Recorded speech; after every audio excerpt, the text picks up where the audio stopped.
Hello everyone, I am back and let me show you what we've been working on. All right, hopefully you're familiar with the chopped carbon fiber hood. So it is a culmination of 3 different hoods put together to get the shape that I wanted. And it was kind of rough because we skinned a rough part and then we've been smoothing it and getting it closer and closer each time.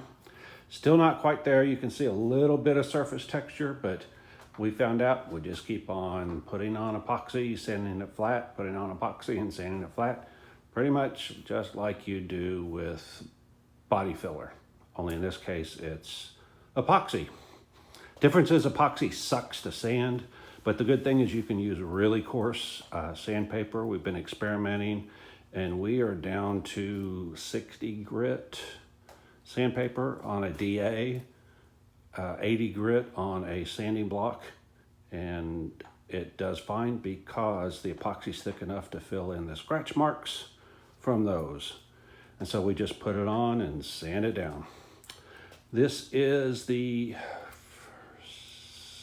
second coat of epoxy after we did the carbon fiber. The first sanding is pretty nasty because you're sanding carbon fiber, but after that you're sanding very little carbon fiber and sanding only epoxy. So it's not bad, but that first one is rather unpleasant. Anyway, and you don't have any of those issues if you're just doing regular carbon fiber. It's only this chopped carbon fiber, and it's only the chopped carbon fiber if you don't have a mold. If you have a mold, then a lot of that goes away.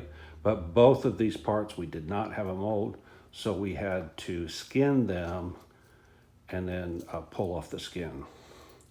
So this is the hood. What we did was we used tinted epoxy and put it down, and then we put the carbon fiber on top of it. Carbon fiber's loose little chopped pieces that you have to, it's tedious to do. You have to manually put it on.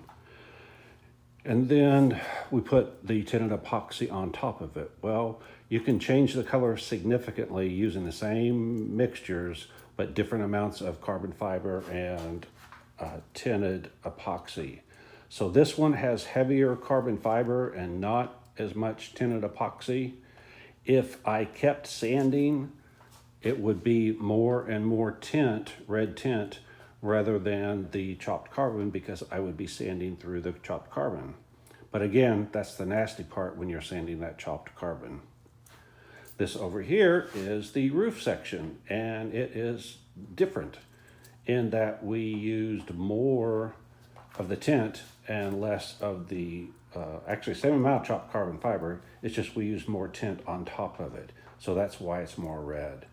So on this one, we could have put another layer of tinted epoxy and it would have turned more red like this one. But once we saw this one's kind of a more black, we liked it and decided we'd just go ahead and leave it. If we wanted to get it to match the other one, we would just simply keep putting on more coats of the red tinted epoxy until it looked the same. Let's see, the other piece, I don't know where it is. It is the gas filler door. It was almost perfect, and so I put another coat of epoxy on it. Still not 100%. It's got a couple of minor surface defects, but those will sand off. And you can see how it looks. So we'll sand it. I do have different ways of repairing things. I'm one of those, I don't try to get things perfect. I just try to get them close enough and then I figure out how to fix them. So in this case, some of those are nibs. They will simply sand off. Some of them are divots. Some of them will sand off as I sand the surface down. And then we have a combination of super glue that will fill in it, let's say one of these little divots right there won't quite sand out and I'm tired of sanding, then we can get rid of those. I also have some clear primer and I've never heard of it before. I've never used it before, but I went ahead and bought it, and I'm going to give it a try. Might not try it on this one because none of these are deep enough to need that. I think the super glue and sanding will fix this. The other thing is, you could always, what I do is after, like this one, let's say I wasn't happy with it, what I would do is just sand the top surface to get rid of the nibs that stick up, and I just put on another layer of epoxy. And then at some point I can decide, oh, I've done enough. I can sand without any risk of sanding through the clear epoxy. So it's a trade-off of how much sanding you want to do, how much filling you want to do. This part over here is we had it really close to flat, but there were a couple of low spots, and so we were supposed to have only filled in the low spots, but somehow the whole thing got covered with another layer of epoxy. So we'll just sand it down, see what we've got. Hopefully it's better than it was because it was really close, but we'll see. We'll know tomorrow. And I think that's it. I did do a lot of hacking on this, trying to get it to fit on top of the C6 without modifying the C6 hood. And in hindsight, I wish I wouldn't have done that. So the areas that are vertical here need to be redone because they're not even, they're uneven, where I would cut a little bit, put it on, cut a little bit and put it on.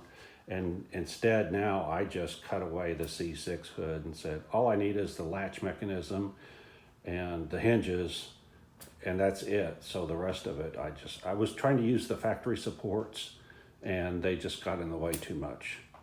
So I'm going to go off and fix that. I've trimmed the edges. They're not completely trimmed. This is purposely oversized so that when we put it on the car, I can go along the edge, find out exactly where the edge is supposed to be, and trim it to that edge. Let's see, and I think that's it. So go ahead, like, subscribe, hit the alert, hit the thanks if you want to donate, share this thing, and if you don't like what we're doing, you don't know Jack. Bye.